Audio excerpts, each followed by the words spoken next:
least of these, my brethren, you did it to me. Then he will say to those at his left hand, depart from me, you cursed, into the everlasting fire prepared for the devil and his angels. For I was hungry, and you gave me no food. I was thirsty, and you gave me no drink. I was a stranger, and you did not welcome me.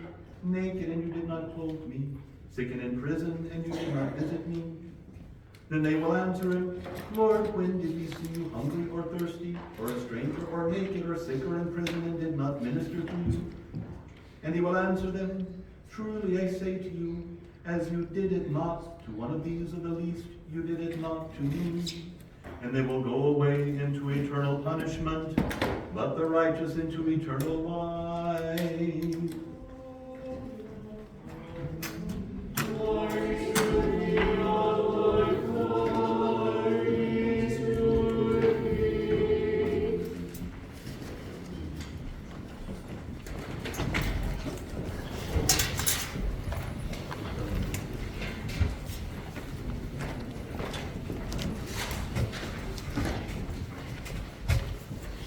In the name of the Father, and of the Son, and of the Holy Spirit. Glory to Jesus Christ. Glory to God. Father Jonathan is one of those priests who can stand still while he preaches. That is not me, so I have to wander on. I promise not to be too threatening.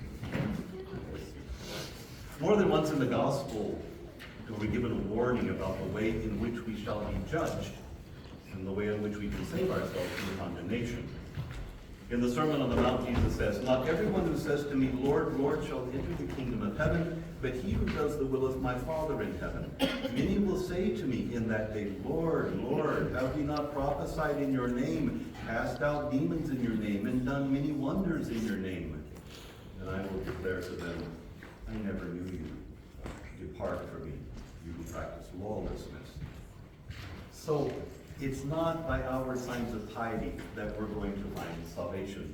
The parable of the publican and the Pharisee, which we heard just 2 weeks ago, tells us something about that. The Pharisee might have said to the Lord, but have I not often prayed in your temple? Have I not tithed on everything that I gained? And the Lord will say to him, I never knew you. Go away. And so we're confronted today with the gospel of the Last Judgment. Where is salvation? How can I hope for anything at all? We have had the first answer to that in the case of the publican. He couldn't pride himself on anything. He was a traitor to his nation. He was greedy. He was unworthy of his people, of the covenant that God had made with his people. And yet he realized he was totally, utterly, hopelessly, and unworthy. And he stood, not daring even to lift his eyes up in the temple. And he just beat his breast, saying, forgive me, Lord, for I am a sinner. That's the first step towards forgiveness, towards the healing of your life and your soul, is acknowledging that you're a sinner and that you are unworthy of anything that God gives to us. Today we're confronted with something else. See, the Lord, when he comes to the Last Judgment, as it says in the Gospel, will ask us nothing about the tenets of our faith, or about the way in which we have tried outwardly to choose him. He will ask us, have you been human? Have you been humane? Or have you been inhuman to your neighbor? When you saw someone who was hungry, did you have the heart to turn to him in compassion? Was your heart moved? Did you give him something to eat? You saw someone homeless, did you think of a way of providing a little comfort or warmth?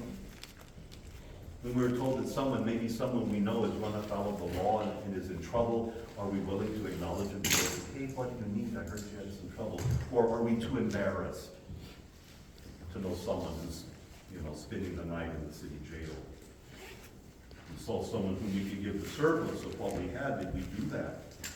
That's all the Lord is asking at the Last Judgment. The lesson is clear. God is going to judge our response to human need.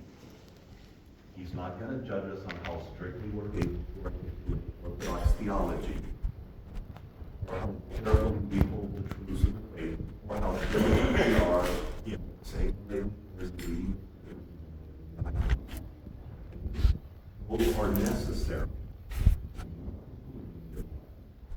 Both is necessary, but it is not sufficient. Necessary, but sufficient. can have all the outward signs of piety, but our heart is not touched. That's the point. You need to take a step back, check under the hood, and see what's going on. I'll tell you the other one. There are, in fact, three liturgies going on simultaneously. Liturgy going on in heaven. There's this liturgy going on right now in the temple, but there needs to be one that goes on in each of our hearts. And if what is going on in heaven doesn't touch you, if what's going on here in the liturgy in this temple this morning doesn't touch you, and there's nothing going on in here, then it's so much pretty Byzantine choreography. And it's really not doing its job. And we need to examine ourselves and see why we're not better engaged with the liturgy. All right? But the help that we offer can be simple things. Look at the things Jesus picks out in the gospel. Give a hungry man a meal. Somebody's thirsting, get him a glass of water. It's easy to do. Welcome a stranger. Cheer up somebody who's sick. Go visit somebody who's lonely. Anybody can do this stuff. It's not a question of giving away thousands of dollars or doing great deeds. It's giving simple help to people we meet every day. In fact, Mother Teresa of Calcutta was famously said, there are no great deeds. There are no great deeds. There are only small deeds done with great love. And if we can do small things with great love, we're going to be okay. Right? But it has to be help that's also uncalculating. The people in the gospel didn't know that they were helping Christ. Lord, when did we see you hungry or thirsty? We never saw you like that. What do you mean? But they were instinctual. It was natural the way that they simply helped people. They saw need and they met it. They didn't do it thinking they were serving the Lord. They just saw somebody who needed something and they met it. That was it. They didn't think, oh, well, and that was what the unrighteous said. They said, oh, Lord, if we had known it was you, well, after all, I'm sorry, I just thought it was some old schmuck sitting out by the intersection, asking for money. Had it been you, well, there's a different story, of course. But you see, the Holy Fathers tell us, our neighbor is Christ. And that's what the gospel tells us. Our neighbor is Christ. And if we can't treat our neighbors with love and charity, devotion, compassion, we're not going to have that attitude towards the Lord either. Sure, there are people who will give because they get some praise or they get some satisfaction out of it. Nowadays we have a word for it. It's called virtue signaling. I know, all of that virtue ain't going to signal itself, so we have to tell people about it. But that's not really a Christian way of giving. It's not really generosity. It's disguised selfishness. We need to give just simply for the sake of giving, helping just for the sake of helping. All right? So every time we help someone else, we help Christ. Every time we ignore someone else, we ignore Christ. Every time we drive down your beautiful New York freeways clogged with so much traffic, it's not nearly so bad in suburban Detroit where I live, and your freeways amaze me. But if you drive down with white knuckles, gritting your teeth at the driver in front of you, gritting your teeth at the Lord. Do like what we do. We Southern boys say, or the Southern people say, oh, bless is hard. Just bless is hard. It's having a bad day today. Bless is hard. But how can this be? If you want to delight